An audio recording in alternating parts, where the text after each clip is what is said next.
I think we shall get started. So welcome, anybody who's just joined us, welcome to our first online workshop of the year. We're just going to run through a few slides, I will, just to explain a little bit about why we're here today and hopefully enlighten you on plant-based food. So, great. So, yeah, just a few slides. So we are ProVeg UK. We're part of ProVeg International, which you can see from this map. We've got offices in 10 countries across 4 continents, and we're active around the world. So our mission for the whole of the organisation is to reduce the global consumption of animals by 50% by the year 2040, which we're edging ever closer to. And each country has its own way of delivering this mission. In the UK, we've decided to focus completely on school food and to transform what children are eating in the UK. So this is just a little update on our stats, so you have an idea who we work with and what we do. So we're currently working with 40 major catering partners in the UK, and that includes 31 local authorities.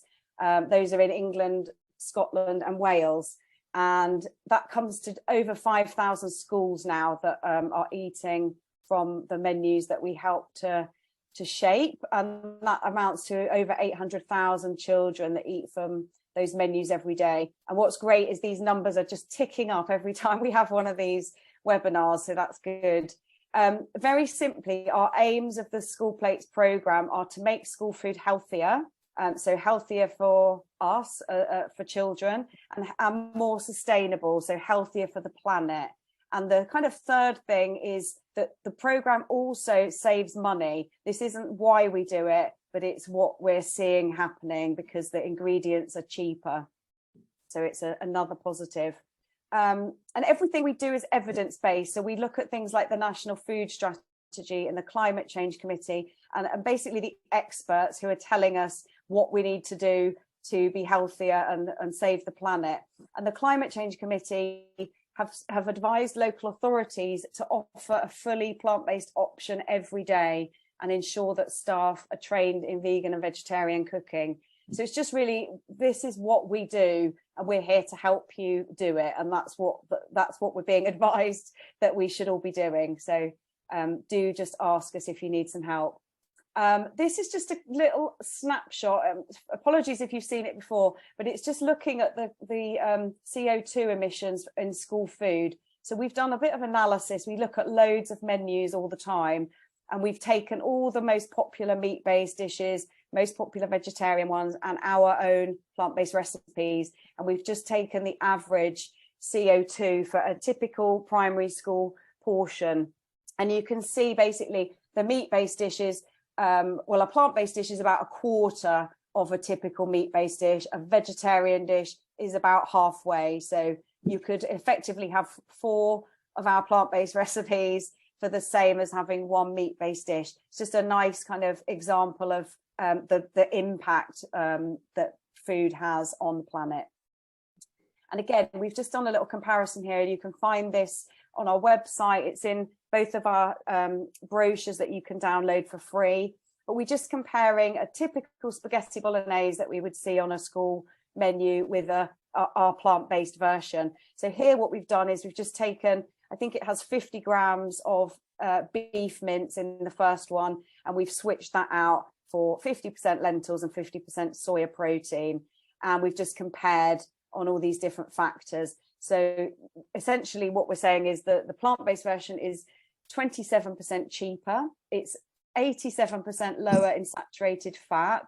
It contains more than double the fiber, and it emits less than a third of the carbon emissions. So it's pretty good. And also you can notice the protein, because that's something else we get asked a lot. The protein is almost identical. There's 1 gram of difference in that primary school portion.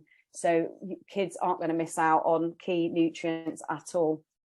And as well as being really good for the planet, plant-based food is really good for children's health. It's really good for our health. So it lowers the risk of obesity, which is really vital with children at the moment.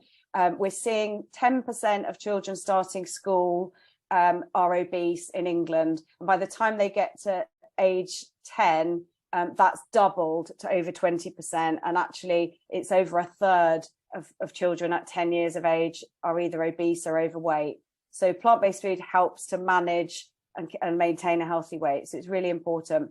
And then as we get older, it also helps lower our risk of chronic diseases like type 2 diabetes and hypertension, heart disease, obesity, certain cancers. So, you know, all the big kind of killers, it's helping to reduce those and reverse those diseases. So it's really important. And packed, as we know, eat the rainbow, all the different colors, you know, fruits and vegetables are packed full of nutrients, and you only get fiber, which is what we mostly lack in our diets, from plant-based foods. You can't get it from animal foods. So the more of these foods that we can eat and reduce the animal products, the better for our health and our gut microbiome, and making us have strong immune systems. You might recognize this nice chap, Chris Packham. He's an ambassador for our School Plates program, and he's holding up our 2 brochures, which I mentioned, and you can download those. The first one are the recipes, which you might maybe have a copy of, which Lisa's going to be cooking from today. And the other one is our guide. So please do download those, and they tell you all about the program, and you've got all the information about the recipes in there. And just really quickly to mention, I have been mentioning it every month, we are launching a new awards scheme in a couple of weeks' time. So we will get in touch with you, but keep an eye on our social media. That will be announced in a couple of weeks. And essentially, we have turned our program into a sort of checklist of actions that you can tick off. You can send us your menus and we will score them for you and let you know which things you're doing well and which other things you could be doing or potentially look to do in the future. And you get an award depending on which ones you've done. We've also got a monthly newsletter which comes out the first week of each month. You can scan that QR code if you're quick, or else you can just go to our website and sign up for the newsletter, and that's full of all of our updates each month and any new recipes and just what we're up to. And those are all of our social media channels and our website. And if you want to drop us a line, if you've got any questions, our email address is there, schools@proveg.com. So do keep in touch with us. And I will now hand over to Lisa, who's going to tell you about her first recipe. I am. Thank you so much, Colette. So this is what we're going to make first of all, and then you can see it on your screens. We're going to make a homemade Turkish flatbread, and they're really delicious. Cost, if you are interested, it's 10 pence, fibre 1.2 grams, protein 3.7 grams, saturated fat 0.7. So it's low in sugar, it's low in fat, it contains calcium, iron, zinc, vitamin D, and it's just a really lovely accompaniment to maybe dips and some of the dishes that we're doing here today. We've got a quick poll for you as well. We like to have a little poll before we start off our sessions, just to see where you're at with the recipes that we're doing. So this recipe is from our recipe brochure. I know Colette did mention, but we've got 35 plant-based recipes, and as she said, it is free to download. Really lovely, simple recipes, which are all school food standards, so you know you're good to go. So with this particular recipe, we're using 2 types of flour. We're using a whole wheat flour, and we're also using a plain flour. Oh, we've got the results of the poll, I think, Colette. We have, so 75%, 3/4 have made flatbread and 1/4 haven't. There we go. So most people, okay, yeah. So I'll tell you what, this is obviously for school children. However, I make flatbreads all the time, especially in the summer as well, because they're brilliant on the barbecue. So I'm going to make individual flatbreads. In fact, let me just show you what they look like. So very rustic looking, and these are brilliant because you can use up all your old veg, and of course it's really important to have a minimal waste when it comes to cooking, to use up all our ingredients. And so this is a brilliant way to add in your veg, as I said. So another thing, you may have made flatbreads with just water. What makes these flatbreads a little bit more umptious is that we're going to use a plant-based yogurt. So what that does, it really makes them soft and just rich, but in a really good way. One last thing I want to tell you before I make them is that I'm going to make, as I said, I'm going to roll and shape them individually to this kind of shape, and then you can just chop them up. However, you can easily do a big batch, put it on a big baking tray and bake it in the oven. You don't have to dry fry it, which is what I'm going to do. So it's almost like a big pizza base. So they're actually a really good pizza base as well. So if you want to bake it on like in a large oven, you can. Right, so I'm just going to make a small amount. So I've got my 2 flours in here, my wholemeal and my plain, a little pinch of salt. I'm going to add in my yogurt. Plant-based yogurt, we talk about we've got our 2 resources, as Colette's mentioned, we've got our brochure and our guide. And what we recommend is like small swaps, small tweaks. So swapping a yogurt for a plant-based yogurt is a really easy win, because they taste really good, they're creamy. You would never know the difference. So it's just a really nice dessert as well to add fruit, maybe some agave nectar to. So in here, I've got my grated cheese. Now the veg I've got is some sweet corn and some pepper, which is as it's written in the book, in our recipe book. But obviously you can do potato, you can do some carrots, you can chop them up fine and add them in. So in they go. And what the cheese does as well, it just makes it like a little, it's just delicious, like a little mini pizza. And I know whenever I do these webinars, I always talk about how delicious it all is, but it really is. So I'm just going to stir that round. Now, whenever you're making a dough, as you know, always one hand on the bowl and you stir it round. And just to let you know, in a moment, we are going to be introducing a special guest for you to have a little chat with. But first of all, I just want to make my dough, and then whilst it's cooking. So if your dough is a little bit dry and not coming together, what I would do now is add either a little bit more yogurt, or you can add some plant milk, or I've just got some water. So I'm just going to add a little drop at a time, because it all depends on your flour. Even though, yes, we're using plain and whole wheat, some, if you just measured even a tiny bit over, it will absorb all the liquid. So once it's coming together, I'm just going to add a tiny bit more, and then I'm going to shape it and dry fry it. So we have the lovely Andrea, who's one of our partners. Actually, Colette, if you wouldn't mind introducing Andrea for us, please. Yeah, absolutely. So we're always telling you how great plant-based food is and about our programme, but actually we thought it'd be nice to hear from some of the people that we help, what they think and what they're doing and how they got started. So yeah, we want to introduce Andrea Moore, who's development chef for Waltham Forest Catering in London. And we've just got a few questions for you, Andrea. That's okay. So yes. How has the School Plates programme helped Waltham Forest Catering to become more plant-based? Well, they've basically given us a fantastic opportunity for plant-based foods to advance in our schools through the communication that you give us, through all the support and advice. And obviously we enjoy looking at your recipes and putting your recipes on the menu. Fantastic. And what changes have you made to your menus as a direct result of working with us? We've changed the way we actually describe our food, because, as I say, we have the history of that we would put jackfruit, pulled pork, whereas now we use more descriptive words. We like to enhance the flavours of the food. And then also we used to say meat-free days. Now we say save the planet.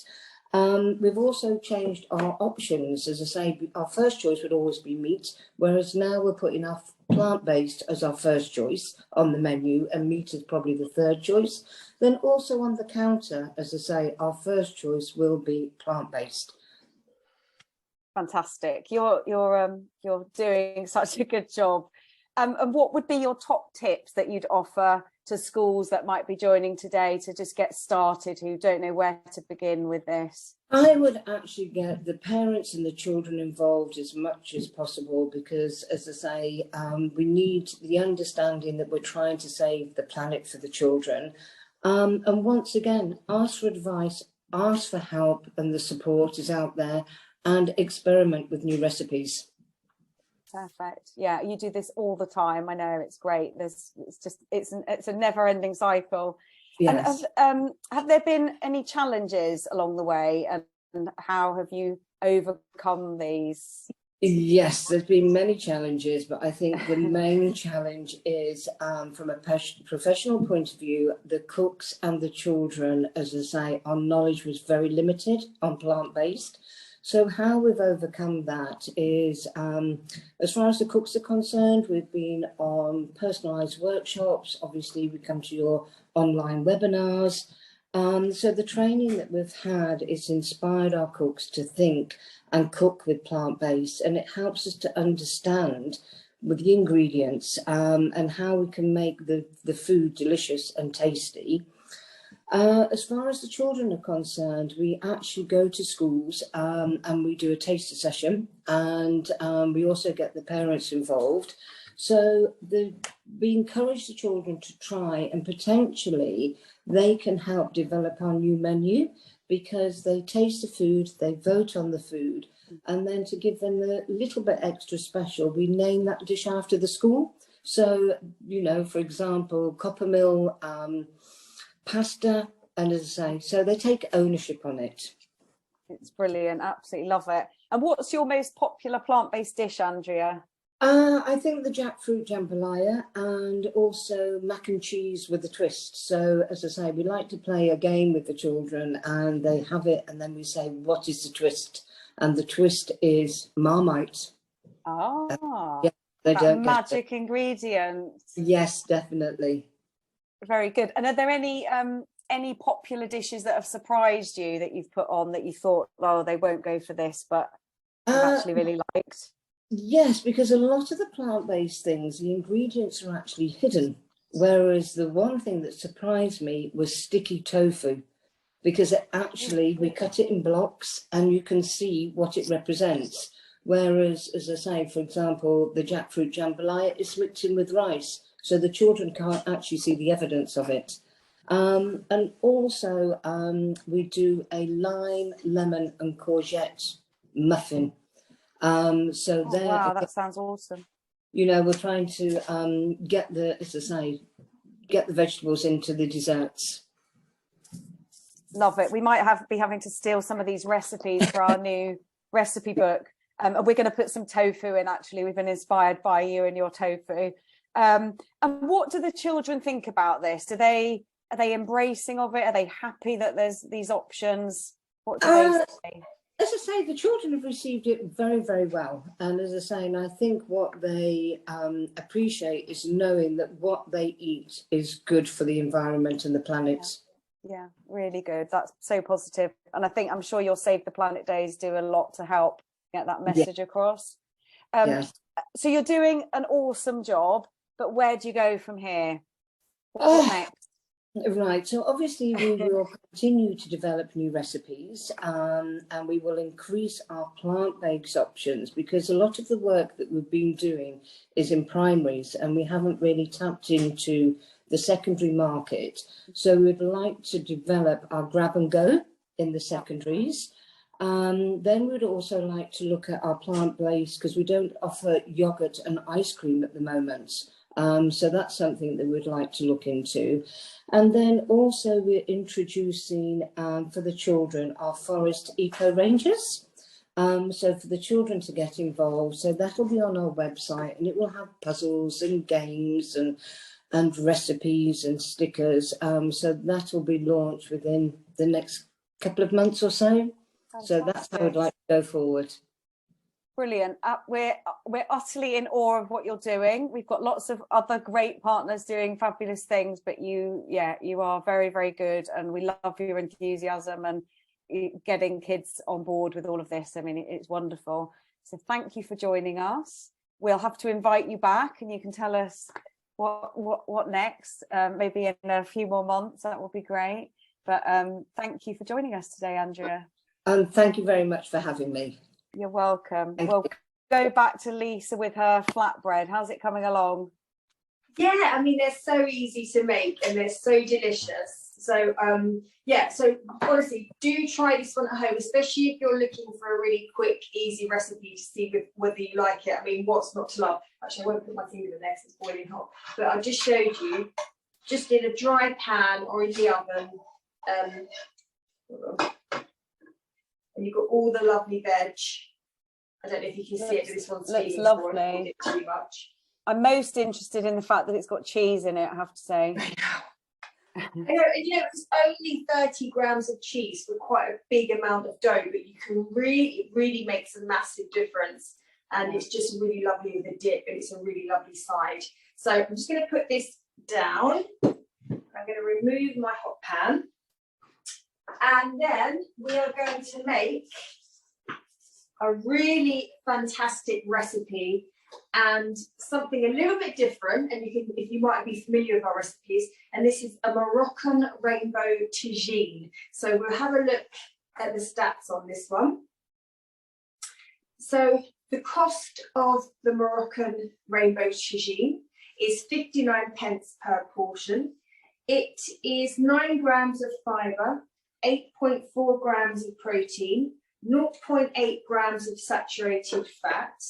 Other nutritional facts for you. It's low in fat. It contains omega-3, calcium, iron and zinc. And it's got some really beautiful spices in it. And this is one of the reasons that I enjoy this dish. Because I think back to when I was young, many years ago when I was at junior school, there was just no way you'd have spices. I mean, I dread to think what we had. But if you have... So, you're going to say something? No, I'm just laughing. It's the same. Oh. Yeah, it was just all semolina and jam, wasn't it? I know there was like no flavour. But here we've got ground cumin, we've got ground coriander, ground ginger, ground cinnamon, turmeric, garlic granules, and vegetable stock. It is packed with flavour. And why not? Children love big bold flavours, and we all eat with our eyes, and this is a really colourful dish. And super easy to make. Okay, so I have to turn my pan down a bit. I was just going to say, don't forget, everyone, that all of these spices have all got loads of nutrients in too. So the more spices you can get in, just as you want to get in loads of veg, that all bumps up the nutrition. It's really good. Absolutely, couldn't agree more. So I'm going to fry off some onions, peppers, and we're going to do a little poll whilst I just put it in. So the poll is, do you currently serve a tagine style dish on your menu? Yes or no?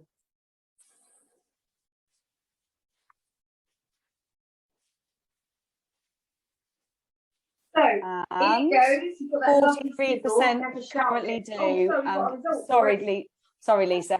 43% yes, 57% no. So that's pretty high, actually. Yeah, very good. Hopefully a few more slipping into the yes after today. So because I've only used a little bit of oil, what I like to do is, once I've stirred it around a little bit, I just have a little splash of the stock.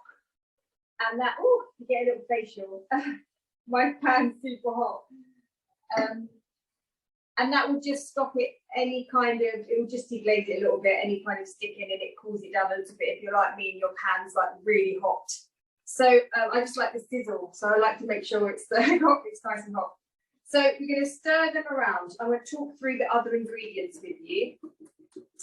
Because again, I just think how things have moved on, thank goodness, because we've got some fantastic ingredients in this dish. And as Colette said, all those spices all have health benefits as well. You don't necessarily think that, you think about flavour, but you don't think actually this is really, really good for me. And especially this time of year, well, do you know what? In this country, it's probably most of the year, it's really good to have those spices. So we've also got butternut squash going in here. We've got cauliflower, we've got red pepper, we've got chickpeas, which are brilliant. I mean, I literally add chickpeas to everything. They're so good for you. They bulk things out, store cupboard ingredients. We've got raisins, which add a little burst of sweetness. And what else have we got? We've got some lemon juice is going to go in here, some agave syrup and some peas. So agave syrup, if you haven't heard of it or haven't used it, is a really a natural sweetener. So I'd liken it to honey, but obviously it's from a plant, not from the bees. If you, I would actually have a look at your suppliers and see, you know, how, if they supply it. A fruit syrup would be an alternative, but I would say things that we use that some people may not have been familiar with. Like we usually talk about nutritional use. I'm not using it today, but that's what we use, a lot of that as well. But I think if they don't get it, if they don't supply it, then just ask them, can you start supplying it, basically, because there is a demand. So demand. So I'm going to add in the chopped, peeled and chopped butternut squash. So you'll probably be able to buy this frozen. I've got no problem with frozen vegetables. I imagine you haven't either. Yeah, no, it's really good. Often they've got more nutrients in them than the fresh sometimes, depending how quickly they're frozen. And often, in fact, can be cheaper as well. Yeah. And handy, so they don't go off. Obviously, you just use what you need. So, and if it's pre-prepared, then obviously that makes your time go quicker. Or your times, we know how busy the service is, because we see a lot of schools, we do a lot of training at schools, and so we see hands-on grassroots how busy you are and how much work. I'm assuming you work in schools, maybe you don't, but we do work with a lot of caterers, and we see how hard they work. Okay, so I've mixed that in. So I've got little florets of cauliflower. So with the, I've chopped it right down. So with this kind of knobbly end that maybe some people might throw away, you can just chop them down even finer and add them in. Or you might even get them frozen pre-prepared. The only thing with cauliflower, I find it's not a brilliant one for freezing, personally. But, you know, maybe you have had... It's a bit mushy sometimes, doesn't it? It's got a lot of water content. Yeah, it's I prefer, and it's so easy to kind of prepare as well. You kind of chop it and it just kind of falls apart. Anyway, you can do it with your hand. But as I said, no waste. I like to use the leaves, everything. The leaves are brilliant, chopped up in soup, or they're grilled. That's something you might want to do. I give them to my dogs. All the stalks, the broccoli stalks. It's like giving them fillet steak. They just go mad for vegetable stalks. Oh, if only my dog would do that. So already it's looking like a party in a pan. All these lovely colours, the flavours, and I haven't even added the spices yet. So I'm going to do that now. So you can see I've got, I don't know if you can see actually, but I've got these lovely it's really colourful. And I'll mix them together now. In they go. And I do tend to love one pot dishes, you know, where you can just put everything in the one pot. That's like one of my favourite ways to cook, because I hate washing it. Mine too. So I'm going to turn it up again.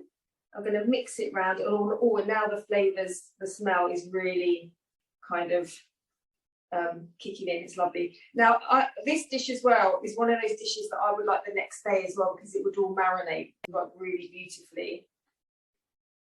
So I'm going to just...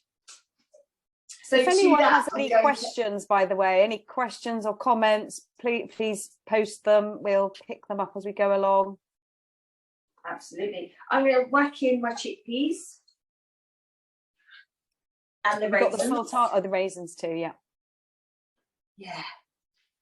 And you've got that, because it gives it that sweetness that's typical in a Moroccan tagine. That kind of spicy, savoury sweetness that's alive in your mouth.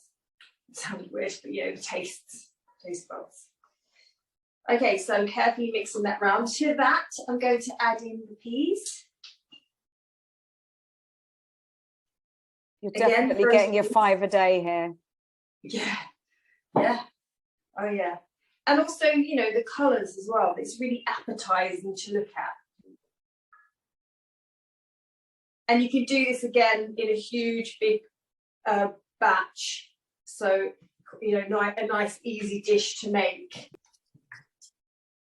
So I'm going to add in some more of the stock. Then I'm going to add in the agave nectar, which we use in our desserts as well. It's just a really nice sweetener with a low GI. In it goes. Give that a stir around. I wish we could smell it. Yeah, I know. I was saying I was baking earlier, the cake, and I was like, oh, it smells so good. Wafting. I feel like your neighbours.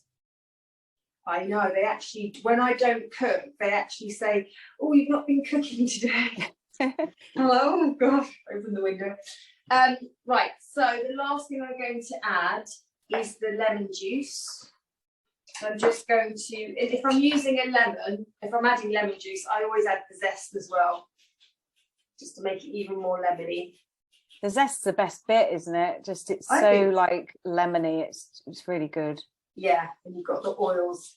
Yeah. Just so to let you know the time, Lisa, you're fine. It's 3:32. I'm just keeping an eye on time for you. Oh, thank you. Yeah. You've actually got loads of time. And isn't Andrea lovely? Yeah, she's fantastic. So well. She's a natural. She is very good. If anyone else would like to come on, please do send us an email. And I was actually going to say, later on I'm going to be showing you a cake that I made that's going to potentially be in our new recipe brochure, or an addition to our recipe brochure.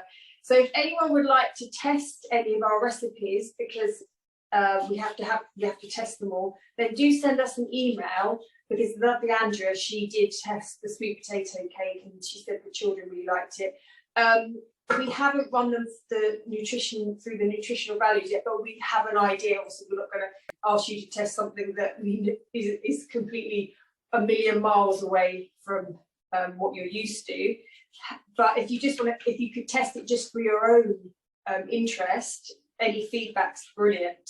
And any ideas, we always say this, but if you have any ideas for future recipes, or let us know what's popular in your school, it's the kind of invaluable information that really helps us, and we share that. We share everything we find out, all the knowledge we have, we pass on to different partners and different schools. So we can't tell you how important it is and how much we value feedback. So I'm squeezing fresh lemon in, and this is a really lovely dish. This is right up my street, I have to say. So I'm going to mix that round again. And what I'm going to do, I'm actually going to move it over to my hob and put the lid on and let it kind of do its thing whilst I do the next dish. And then we'll come back to it, because it needs about 10 minutes or so. Not long, because all the vegetables are kind of bite-sized, so they don't take long. I was just going to say, if there's veg in there that you don't like, or the kids don't like, you can switch it out for something else, can't you? Or take it out. I mean, there's so much going on in there. You could happily leave something if you don't like cauliflower or whatever it is, but it's so good, all of it together. Oh, absolutely. But yeah, that's the beauty of plant-based cooking as well. It is really forgiving. I mean, yes, say if you're doing a cake or something that's a bit more scientific, if you like, then yeah, the measurements are really important. But this kind of dish, if you hate cauliflower, you can just replace it with courgette, aubergine, mushrooms, whatever you like. Okay, so I'll be 2 seconds. I'm just going to put this on a low simmer. I won't be here a moment. Perfect. Thank you. We're still here. Okay, 1 sec. We haven't gone. Okay. And I'm just going to remove my pot as well. So just bear with me 1 moment, then I can talk to you about the next dish. Oops. To unplug it. You're wondering what I'm doing. Okay. Right, so we have our next dish, which goes really, really well with the tagine. They're a match made in heaven. But saying that, it also goes really well with a whole host of other things. So this is traffic light couscous. and couscous. You may or may not be used to it. In fact, what I'm going to grab another packet because I want to show you another style of couscous that's really nice as well. Because they sent me the wrong one in the shop, but it would work really well. So, I'm out of breath. Couscous, 500 grams, and vegetable stock, tinned sweet corn, red pepper, peas, coarse ground pepper. So really similar, well, it's the same vegetables, which is handy, but a completely different dish. So I've used that in the flatbreads, and now I'm going to use it in the hummus. Sorry, hummus. Oh my god, I saw flatbreads and thought of hummus. Sorry, that's just me. I meant the Tagine.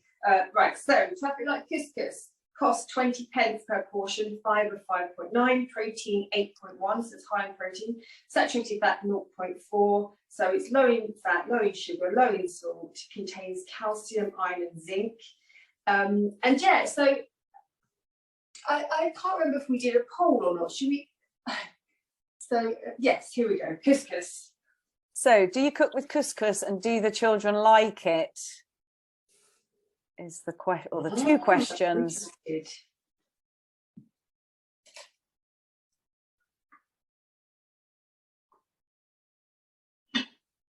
Okay, yes, they do cook, and yes, the children like it, 50%. Yes, they cook it, and no, the children don't like it, 33%. So that's a third, and no, but we'll give it a try is the remaining 17%. So yeah, well, that's pretty good that half have tried it and the children like it. I guess it's trying different ways of preparing it so they do like it, maybe. Exactly. And this one, what's called traffic like couscous because of the colours, and that kind of makes it more fun and traffic like couscous, and so that's what we add to it. But your basic way of cooking it, and again, it's a really friendly thing to cook in a big bowl and en masse, if you like, because you just put your couscous into your bowl, cover it with stock, and just put the lid on. That's how I do it. You can put it on a low heat as well, but do make sure you give it a stir so it doesn't stick at the bottom. But yeah, you can just steam it. If you've got steamers where you are, if you are a caterer, then it will work really well in the steam oven. So I've put my couscous in here, whole wheat couscous, which is my favourite because it's got that lovely nutty flavour, but obviously doesn't contain nuts. Cover it in your stock and then let it be, leave it alone. And then it's like this when it comes out, and all you need to do is grab a fork and you just kind of move it around. Fluff it up. Fluff it up. So can you see that? Yeah, lovely. And it's just and it goes such a long way. It's so good for you as well. It's so quick to do, isn't it? I mean, it's just no effort. Yes, really. For one of those quick dishes. So this was the more typical small, like sand, like grain, a little bit bigger than sand. But you can also get the bigger couscous, the giant couscous, which is what I was sent, but I just used what I had in the cupboard anyway. But this is also a lovely one as well. I don't know if you've tried the giant couscous. And you can almost cook this like you do a risotto, but not as long, because you just add all your stock and then you just give it a stir and it kind of absorbs all the liquid and fluffs right up, and you just get like a massive amount. So yeah, that's another option. So in here I'm going to use the pepper and the sweet corn. In the recipe it says red pepper, but I ran out of red pepper because I used it all. Didn't think. So, but you know, that's fine. Orange is fine. In it goes.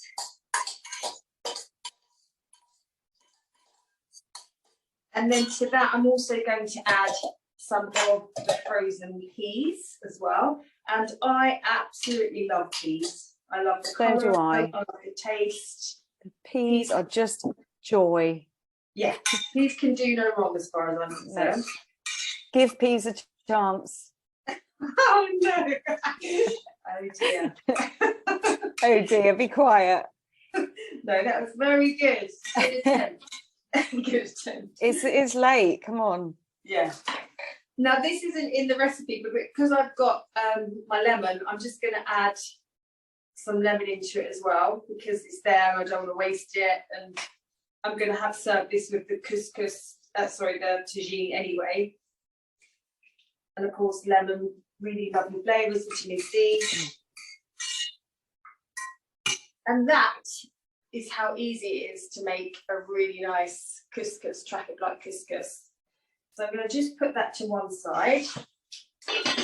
And I'm going to bring back, in fact, I won't, I'll let that cook a little bit longer, because I feel like it's still a little bit. We've got a question actually, Lisa. Okay. Maybe now's a good time. So Lee has said, I'm very impressed with this comment, Lee. We have a few pupils with lactose intolerances, and we use aquafaba in the ice cream, coming on from your chickpea obsession, along with coconut milk and plant-based yogurt. And this sounds gorgeous. This adds great stability to the ice cream. Would you use aquafaba in any other desserts? Oh, you can make a meringue with it. You can make mousse with it. But yeah, hold on, rewind. That sounds amazing. It is amazing.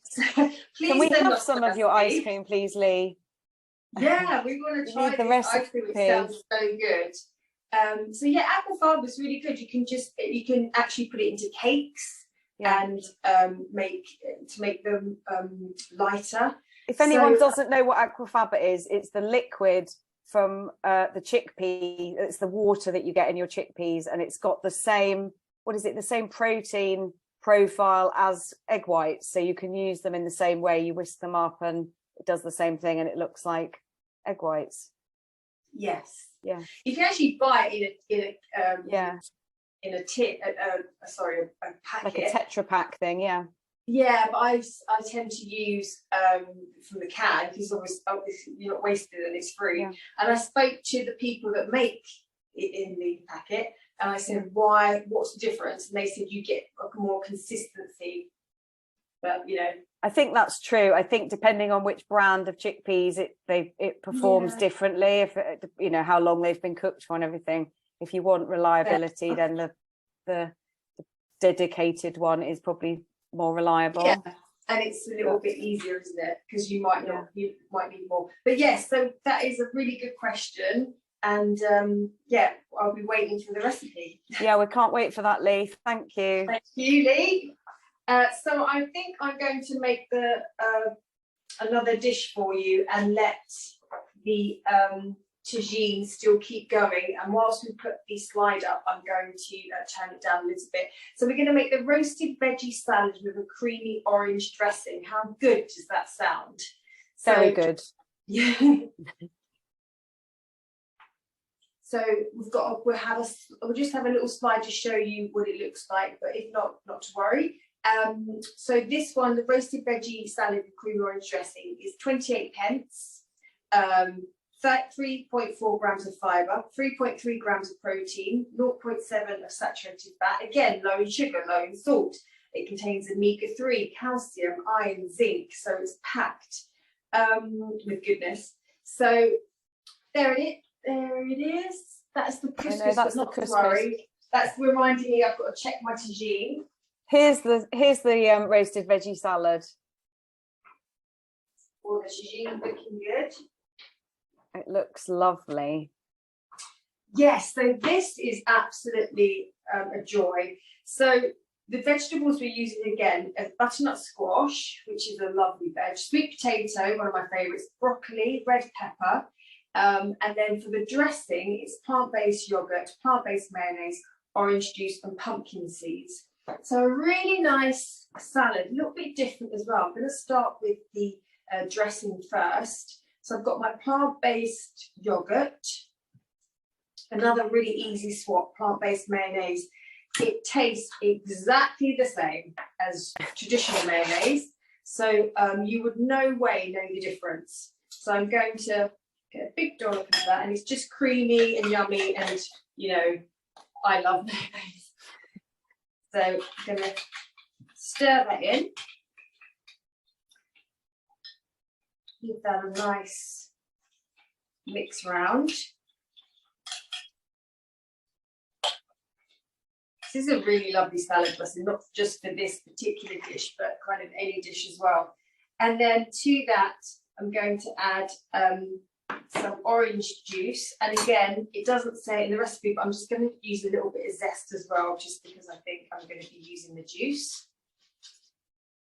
And I always say this, but I always do it over what I'm zesting into because of the oils. And I just love the colours as well. I'm going to slice my orange. Just 3 tablespoons. But again, you can use the rest for something else. So squeeze that in. A bit more actually.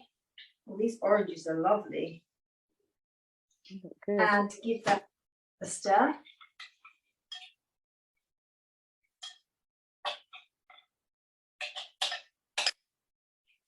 It's thick, so I can make it, obviously I can add more juice, but I quite like my dressing thick, so that's up to you. So we've got here, so with your butternut squash and your roast, your sweet potato, what you want to do is just chop it up to similar sizes, lay it on a baking tray, then roast it in the oven. And the same, I'm just going to add one to each other.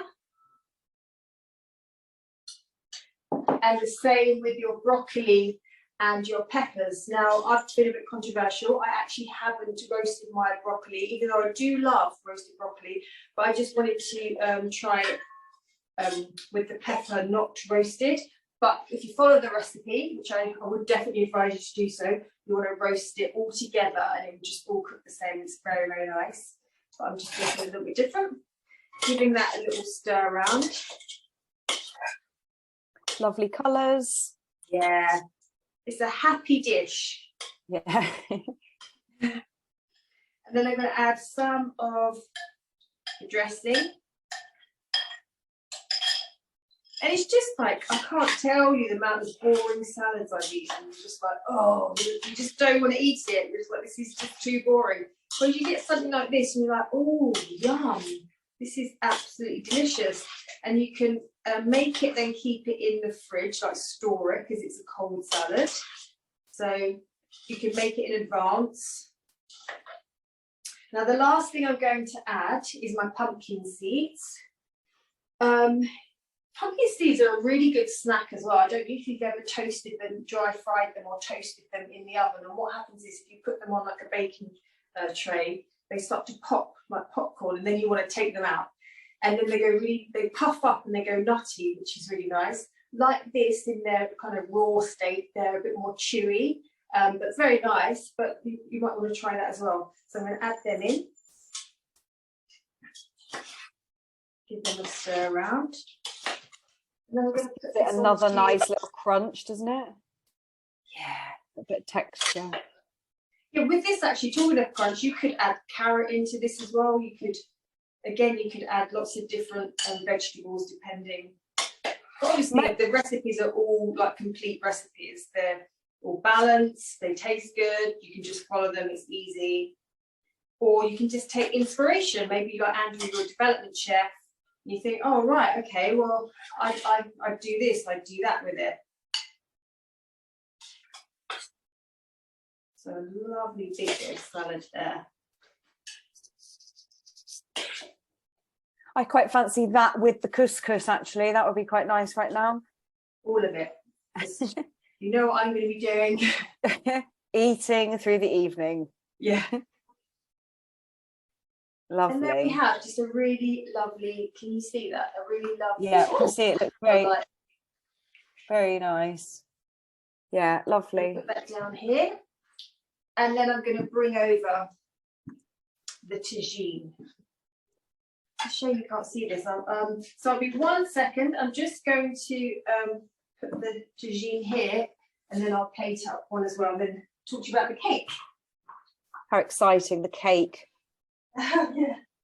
I'm always excited about cake. Oh gosh, me too.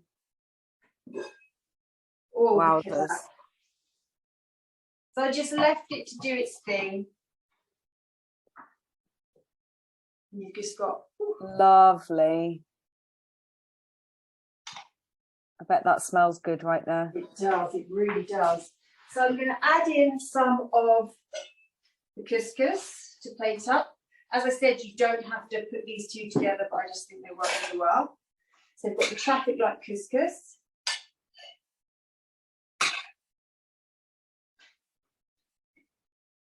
Yummy. Yum. And then I'm going to add in some of the tagine. These recipes are not just for school children. You can make these at home. They're really good. I couldn't agree more. I mean, who wouldn't love eating this for their lunch or dinner? Yeah, it's really good. We have these all the time. And I'm just going to add a little bit of green. I'm going to just put that down there. A little bit of fresh green.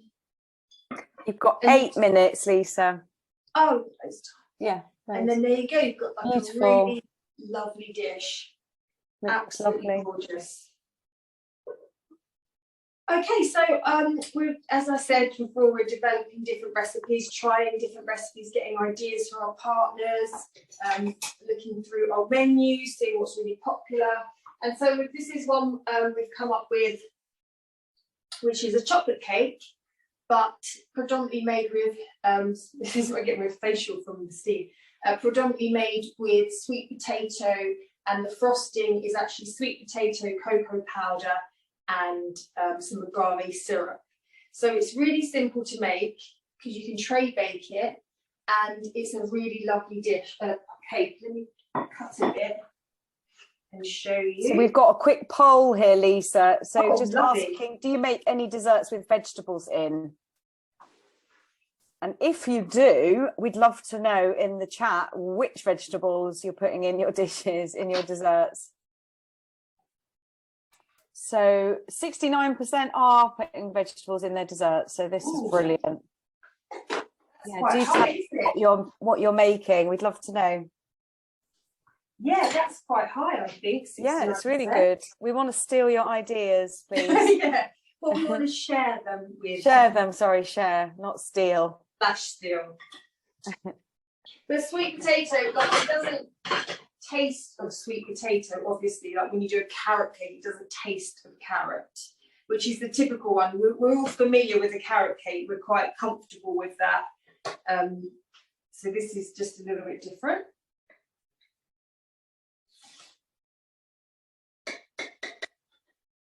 Sometimes you know when you're really in the mood for cake. And it's like really cake. Oh my good Lord, look at that. It's just really nice.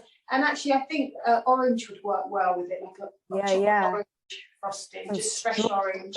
Or something too. I always love strawberries and chocolate, but yeah, that just looks delicious. Yeah, it's a nice texture. So yeah, so I'll quickly show you our recipes again. Please do download the brochure, the recipe brochure, because you can have all of these and have them at home. We've just got a real quick comment, Lisa, which is from Lee. We use tandoori spiced pumpkin seeds with our plant-based biryani to add texture as a garnish. I mean, this sounds just gorgeous. But around Halloween, we get pumpkins sent to us from our local farms and use the seeds as a flour after drying them out and make cookies with them. Amazing. I know. Do you use any low gluten flour in your recipes?